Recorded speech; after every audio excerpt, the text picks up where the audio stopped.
అర్థమంత్రి గారు మాట్లాడుకుంటూ చెప్తారు మన దయాకర్ రావు గారు. ఇక్కడంట నష్టపరిహారము గతంలో మార్చిలో ఇంకా జూన్లో పంటలు నష్టపోయిన వాళ్ళకి నష్టపరిహారం ఇచ్చిందంట 10,000 ఈరోజు చెప్పింది.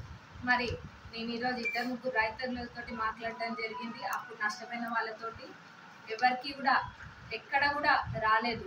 2-3 రైతులకు కాదు, అసలు ఎక్కడ కూడా రైతులకి నష్టపరిహారం అనేది ఇవ్వలేదు. ఈరోజు వచ్చి టీవీ ముందు మటుకు ఇచ్చినామని చెప్తున్నారు. 10,000 ఎవరికి ఇచ్చిందో చూపించాలని కూడా నేను అడుగుతున్నా. ఇదే కాదు, మా కాంగ్రెస్ ప్రభుత్వం ఎప్పుడు కూడా రైతుల పక్షాన్నే ఉంటుంది. ఎక్కడైనా రైతులకి ఏదైనా నష్టం జరిగినా కానీ మా ప్రభుత్వం, మా రేవంత్ అన్న అందరూ ఉన్నారు. ప్రభుత్వం దృష్టికి నేను తీసుకెళ్తా. రేవంత్ అన్న సహకారంతో మా ప్రభుత్వంలో మేము తప్పకుండా రైతులకి పక్షాన ఉండి వాళ్ళకి ఎటువంటి నష్టం జరగకుండా చూస్తాము. మరి ఫామ్ హౌస్ నుంచి బాగానే బయటకు వచ్చిండు. మరి మా కవితక్క తీహార్ జైల్లో ఉంది. అక్కడ పోయి ఉంటే ఇంకా బాగుండేది. ఎందుకంటే మా మండలం లేదు చూడడానికి ఆర్తెక్కరం తప్ప.